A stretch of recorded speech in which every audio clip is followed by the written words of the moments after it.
காதல் கேட்டுக்கொண்டு வருமா?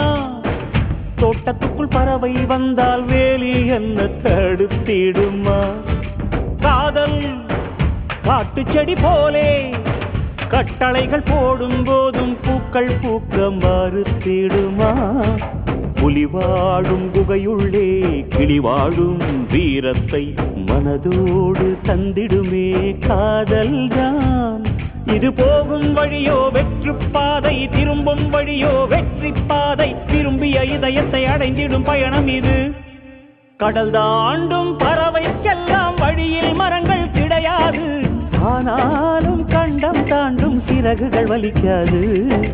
மலையேறும் எறும்பின் கால்கள் வெயிலை மிதித்து உடையாது, மனதோடு காதல் வந்தால் மனிதா தடையேது.